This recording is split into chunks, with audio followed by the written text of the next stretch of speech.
Good morning. I want to talk to you a little bit today about what I do and how you can do what I do without my help. I think it was several of these marketing gurus on the internet say the person who teaches what they do to the masses and is bold enough to do that wins. If I teach you, show you my expertise, tell you to go and do it, some of you will just be too busy. And that's understandable. You'll just ask me to do it. And that's okay. Hope that you do. Of course, I can't serve all of you. I'm only just a handful of people. But I'm going to tell you what I do. I got some turkey over here. I write newsletters. I email newsletters. So basically, a client will come to me and say, "Hey, Jonathan, I've got so many people in my home service business. It's HVAC business. And I want to talk to them through email every week. I don't have time to do all this. Can you do this for me?" I say, "Yes, I can. It's exactly what I do." I get them on a call, send them a contract, we sign it month to month, and then I just do that for them. I take their email list and I write the newsletter. I send it out. I do that every week.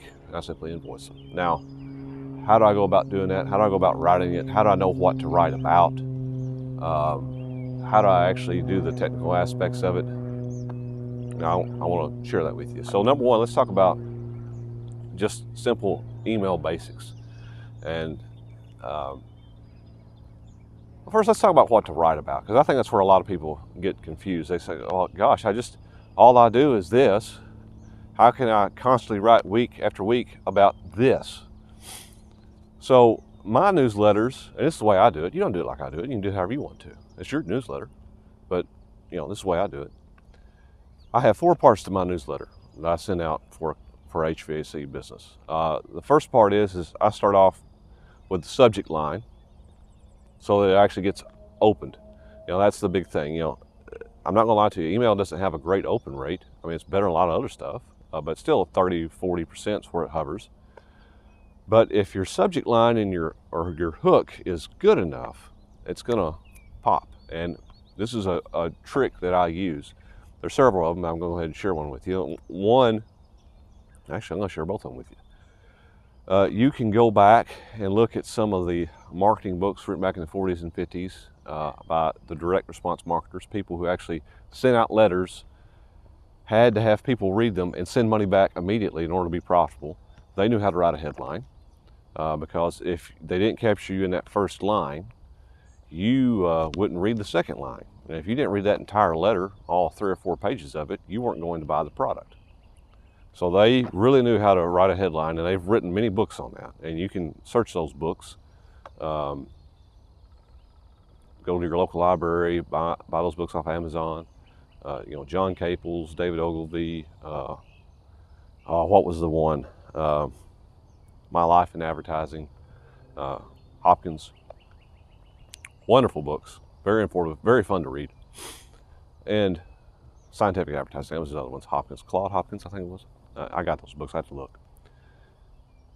And they tell you how to write headlines, give you examples, tell you what to do, what not to do, font, everything else. It's beautiful, it's really informative. So you can do that, you can study that yourself. That takes time though. Here's a quick little cheat code for you. You can go and look on MSN website, Yahoo homepage, Bing homepage,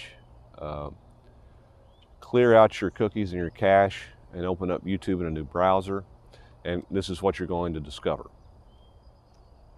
You're going to discover a bunch of, in those browsers, Bing, Yahoo, what have you, MSN, a bunch of little thumbnail ads at the bottom. Write out every single one of the titles that you see. Here's the thing. Whoever's running those ads has A/B tested those titles. There's clickbait down at the bottom. You can learn a lot from clickbait. They've tested those titles. They are spending money on those ads, not to lose money, but to make a profit. And they know that those titles are good enough that someone's going to click on them. And lots of times you can just exchange the verbs or the nouns in those titles for something that has to do with your business or your newsletter that you're writing, and you can utilize their work and their effort and their money for your own purposes. Same thing with the YouTube thumbnails and titles. You know, pull up a YouTube page. It's going to show you the most popular videos if you clear out your cookies and everything else. Utilize those titles. Those are what's working. The algorithm has already determined that. It's tested it. Why would you sit there and try to make up your own title when you just utilize the work that someone else has done for free? So if you're going to do your own newsletters, that's what I'd encourage you to do. It's quick, it's simple, and you can go ahead and get you a subject line that's actually going to get some open rates. Free tip. There you go. See? You're already getting more educated. All right. Next. I have 4 parts to my newsletter. I start off with an engaging story. You know, people will not be bored in print. That's the number one principle. You have to be a little bit entertaining. So I always start off with a fun story. Perhaps my owner has, or perhaps I've come across, or I've experienced, and I change the narrative a little bit. You know, protect the names, protect the guilty or the innocent, and write a fun, engaging story. And what it is I have a whole bunch of those that I've written over time in a collection. I just pull one out and go for it. But you don't have to have 10,000 stories. I mean, over the course of 2 or 3 years, you're going to have 100, 150 stories, and you can just keep recycling those, because anybody that's read your newsletter for 2 years, they're not going to be opposed to seeing the same story after 24 months if it comes back around. In fact, they probably won't even remember it, or they'll think, man, that kind of sounds familiar. They'll just keep reading. So you'll be okay there. It doesn't have to be that hard, but you still do have to come up with those stories. I know it's a little bit hard, but you can find inspiration for stories from just about anywhere. The best thing I would tell you to do is, if you want to do stories like I do to start off your newsletter, is to start taking a notepad and pen with you, and every time a good story idea comes to mind, you jot it down and write that out. It doesn't have to be real long, just a few hundred words. There you go. The next thing I do is home maintenance tips. I try to give something to the customer, the end customer, my client's customer, that will actually save them either time or money. You were kind enough to open this email. Basically, I'm Pavlov's dog, right? I'm conditioning them. You were kind enough to open this email this week, the week before, and the week before that, and I'm teaching you that if you'll open this email, I'm going to give you an entertaining story to kind of break up your day. And the second thing I'm going to give you, right out the gate, or as soon as you get through the gate, is I'm going to give you a home maintenance tip that's going to save you money or save you time. So they're getting something valuable, right? It's not just me taking up your time trying to sell you something. I'm going to give to you. I'm giving to you. Now, after I get done giving to you, I'll break out the commercial, right? Call to action, and perhaps that is, come get your coil. Let's come and do your coil cleaning this spring. We're doing a survey. Would you like to participate? Click this link. Get $100 off. Pitch a referral program. What do we want to do? We just do a little call to action right there, and here's a code to use when you call into the office. That way the office can track how well that promotion's going. You should always track your stuff. And that's the third thing. And the fourth thing I follow up with is an actual HVAC tip, something that actually really hits home, HVAC plumbing, something like that, something related to energy savings, something that surrounds that. The home maintenance tip section, which is the second section of my newsletters, can be roofing, ice dams, anything. So that's pretty much it. And then we let them go on with their day, and we send that to them every week. It's really that simple. Now you say, well, why is that important? Well, there's a few reasons you want to do email like this. Number one is you want to build a relationship with your customer. And I use this as an example on my website. Say you have someone, her name's Becky, and she's been reading your newsletter for 8 months. Almost every time it comes through. Not every time, but she's seen quite a bit of it, 70% of what you sent out. Well, her fan on her condenser breaks on her heat pump outside. She can pull up the phone book well, we don't use phone books anymore, do we? She can Google and look at the Yelp pages and what have you, or ask a friend, and they're going to recommend Bobby across town. But here's the thing: she keep reading your stuff. She knows what you're talking about. She kind of feels like she owes you a little something because one of those tips that you sent her has saved her a lot of money. Even though you can't get to her until tomorrow, and Bobby can get to her till today, she's going to stay loyal to you. Now, you can't really measure stuff like that, but if you build relationships with your customers that are that strong, that sort of stuff's going to go on. And that's the type of stuff that keeps your retention high and keeps your business churning pretty well. I'm not going to sit here and try to sell you on email. You already know you should be doing it, or you wouldn't have clicked on this video. But that's the type of results that you can get with it. And that's not even talking about the promotional offers that you're going to send there with your email to try to capture more people, or referral programs, or what have you. But that's the reason that you're doing it. You're building a relationship with your customers. And I think you should at least be doing it weekly. Actually, you should be doing it more than once a week, but I just simply sell people on the weekly standpoint. And I heard Dan Kennedy say this one time, and I think he's right. You wouldn't talk to your wife but once a month and expect your relationship to be any good.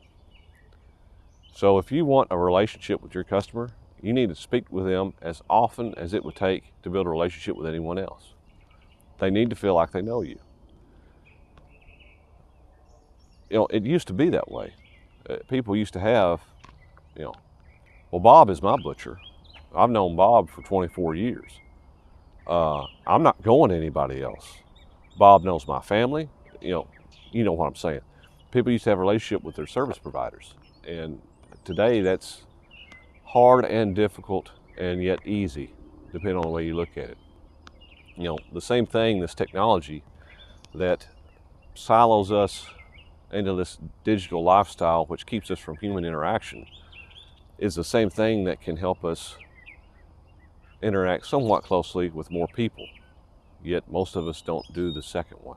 We just let the technology silo us into the first one. So flip the script.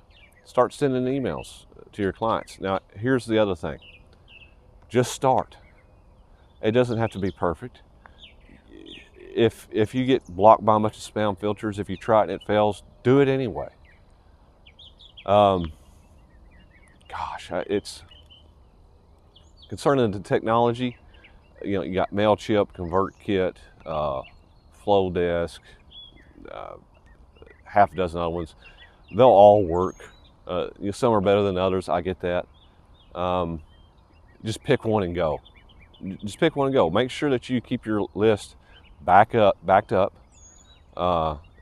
It's your list. Don't let them take control of it and not give it to you. So make sure that's a thing. If you find a provider that won't let you download your list, even if you're using their landing pages for lead capture, don't settle with that. Make sure that you can keep your list and keep it backed up and downloaded at least once a month, once a week, what have you. You want those names. The money's in the list. But just pick one and go. Now, here's one thing that I will caution you against.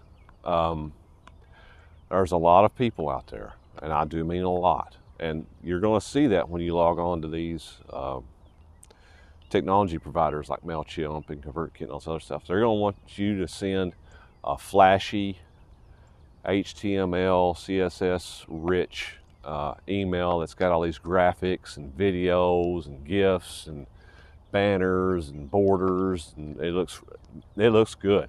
Man, it looks good. Don't fall into that trap. Make it very, very, very simple.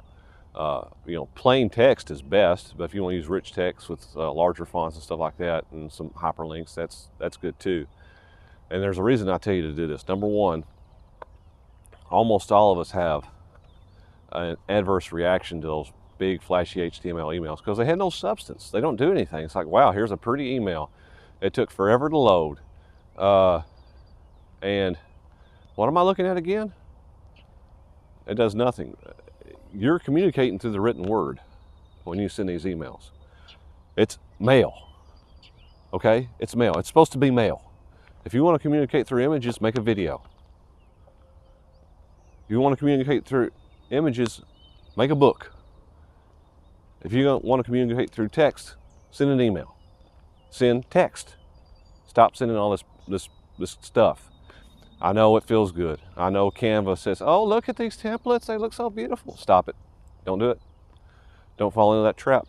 I'm going to tell you why. These spam filters on Outlook and Thunderbird or Gmail, what have you, are serious. They start seeing a bunch of HTML stuff come in, they're going to start blocking that stuff.